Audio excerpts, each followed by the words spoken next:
wanna ride the boat. Baby, take control. What it do, it's your boy T-Lee, and we back on another crazy reaction. Today we're gonna be reacting to how corporate greed killed popular music. It seemed interesting, but there's probably some truth into this. We're gonna tap into this right now. This chart right here shows the percentage of Billboard Hot 100 #1 hits with a key change. From the 60s to the 90s, there are tons of #1 songs with key changes. However, after the 90s, we see a steep decline. And by the 2010s, there are virtually no key changes in popular music whatsoever. Many attribute this lack of a key change to new genres like rap taking over popular music, or the recent prominence of the use of computers in recording. But my mind shot to something else when I saw this, and that was corporate greed. It's no secret that record labels promote generic music because they know it will sell. In fact, it's pretty well known. But I was wondering how we got here. I was wondering what changed between the 60s and the 2010s that led to this generic music. Well, to understand that, we must first take a look at the origins of the music industry. The music industry technically began in the 1400s with printed sheet music, but none of that is really relevant at all because the music industry really began to pick up steam after the invention of the phonograph in the late 1800s. One of the first labels to ever sign an artist was Victor Talking Machine Company in 1904, which signed an artist for $4,000 plus 40 cents per sale. As technology advanced, many different eras of listening methods did as well. Records, cassettes, and CDs were the most popular methods for a long time, and as these devices sold more and more, record labels began to see ever say teach y'all nothing. Music industry. Make sure y'all listen. Industry experienced a big boom, and labels began investing a lot more money into artists. The album format began to flourish, along with the popularity of rock and roll, and it generated a lot of money for the industry. The CD boom was from 84 to 2000. You actually had to drive your car to the Tower Records and buy a CD for $18 to get the one song you liked. And so that was a good model. It made the industry tons and tons of cash. As profits for record labels began to grow, they gave artists larger advances to invest and experiment more with their music. The reason that I'm bringing all of this up is to emphasize how important physical copies of music were. To get into stores and to get people to listen to your music, you needed to be with a record label, because record labels were in charge of producing and distributing the music. Of course, you could do this independently, but it was a lot harder. And record labels were also in charge of marketing. For a long time, record labels were extremely important and the industry was generating a ton of revenue. However, that would all change with the introduction of the internet. Not only did the internet shake up the music industry, but it shook up everyone's lives. Nowadays, almost everyone is extremely dependent on the internet, so it can be scary to think that hackers could easily access your information. That is why this video is sponsored by Surfshark. Surfshark is yeah, I feel that, but they right about that. It also hides your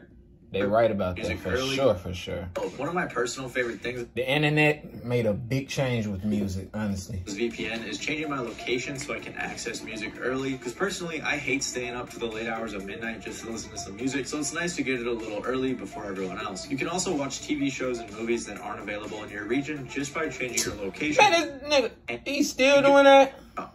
Fanning created and released a program called Napster. P3s on 19 peaked in 900 music, so you can give it a test run right now for no risk. So make sure to click the link in the description below and use code MattyB to get started. Y'all hear my boy? Now, listen anyways, to him. Back to the video. If you look at total revenue for recorded music on the RIAA's website and adjust for inflation, you will see that revenue peaked in 1999, along with CD sales peaking that same year. That's because in 1999, Sean Fanning created and released a program called Napster. As the internet was becoming more popular in the late 90s, Fanning thought the future of music would be online. So he created a MP3 sharing service called Napster that allowed users to access MP3s on other users' hard drives. And even though Napster was quickly shut down due to copyright issues, many other websites began to take its place, and people were able to email songs to each other with ease. Thanks to copyright laws, most of these free music sharing websites were shut down quickly, but people still wanted the ability to listen to free music whenever they wanted.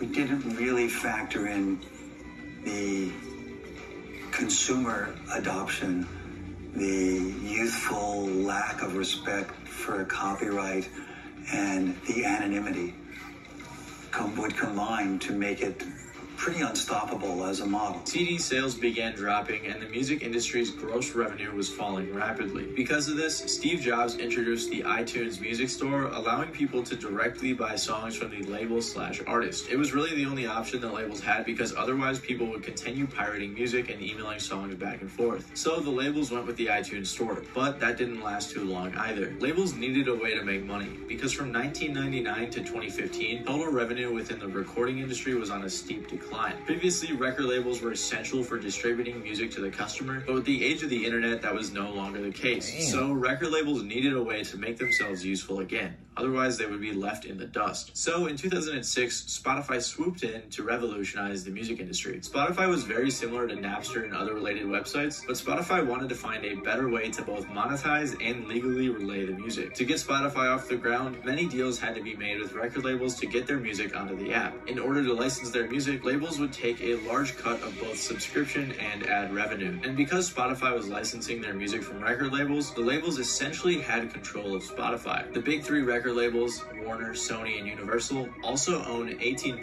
of Spotify, so they have a ton of power when it comes to decision making. And according to some statistics, record labels today actually control over 70% of Spotify the best app. Here's a chart that shows how people listen to music, with over 50% of the musical consumption coming from streaming services. And since labels have a lot of control over streaming services, it's very easy for them to push their music. On top of that, radio accounts for 16% of the musical consumption, and it isn't too hard for labels to get their songs on the radio. Technically, it's illegal for labels to pay for their music to be put on the radio, but they've found ways around it through programs like On the Verge or other loopholes. And if you look at the music industry's revenue, it's began to climb back up ever since 2015 thanks to the rise of these streaming services. And also, since labels were losing so much money following 1999, they started taking larger percentages of revenue shares and introduced 360 deals, essentially allowing them to have more control over their artists and take more money. Depending on the type of contract you sign, labels can even tell you what type of music to make, the cover art to use, and the lyrics to write. That is if they let you write your own lyrics, which, as Lupe Fiasco told us, sometimes they have teams of people ready for you to write your songs for you. It's pretty crazy. I did a whole video on this, so you should check it out after this one. But the focus of this video isn't the money that artists are making, it's the music itself. So even though the internet allows for more freedom than ever before, record labels were able to weasel their way back into the control room of the music industry. And I'd argue that in some senses, record labels have more control now than they did back in the day. And that's because they can promote songs in ways that seem organic, deceiving the listener, and thanks to things like 360 deals, record labels have much more control over the artist and the actual music. Obviously, back in the day, you typically needed a record label to even be successful in the music industry, but nowadays, labels have a much more sneaky way of controlling what you hear. And that's what I'm trying to get at, so don't get mad at me in the comments for that statement. But what does all this mean for the music itself? How are these record labels ruining music? What does all this have to do with the chart that I showed in the beginning? Well, dang. Good ad on yeah, man, but he right. Make sure y'all listen. Don't ever say he ain't tell y'all nothing or teach y'all anything. Well, there is an almost direct correlation with when Napster started in 1999 and the lack of key changes in hit songs. Following the introduction of streaming services and the control record labels gained in the early 2000s, you can see the graph begin to stagnate. And I saw a lot of debate about whether or not key change is an indicator of good music or what this could mean for the industry. But one thing is for sure, and that's the fact that the biggest songs in the music industry are very similar. And it's not just key changes. Popular music has been changing in many other different ways. Scientists have studied 464,000 songs and found that both melodies and sounds of instruments are becoming much more similar. Songs are also becoming shorter because of this, and streaming platforms are prioritizing those shorter songs, mainly because shorter songs are less likely to be skipped. And even if we disregard the studies that I just mentioned, you don't really need one to see that the majority of popular music is painfully similar in its respective genres. I believe a lot of this is due to the fact that when record labels gained back their influence after briefly losing it, they began developing technology that would make them even better at promoting generic popular music. And from a business standpoint, it makes sense that a label would want to put out safe music that they know people will like. In the past 2 decades, labels have even acquired technology that they can use to analyze music and predict what songs will be hits. They can use services such as Hit Predictor or Shazam to see what songs will blow up. Apparently, Hit Predictor was able to predict 48 out of the top 50 radio hits in 2013. There are actually even entire companies such as Next Big Sound which are dedicated to analyzing music and finding the next big sound. Previously, executives at record labels would just make these decisions based on their gut, but now they can rely on this data. And you're probably thinking that if labels keep pumping out this generic music, people will eventually get tired of it. And while that may be true for some people, science says it actually isn't for the majority. In a study done by Columbia University in 2006, they showed some people music websites with a bunch of songs and told them to download their favorites. Some sites had rankings of the most popular songs and some didn't. It showed that people who saw the rankings were more likely to download the popular songs. songs. They then did a second experiment where they did the same thing, but this time they sent out websites with the actual download statistics and then some websites with fake download statistics. The experiment proved again that believing that a song is more popular made people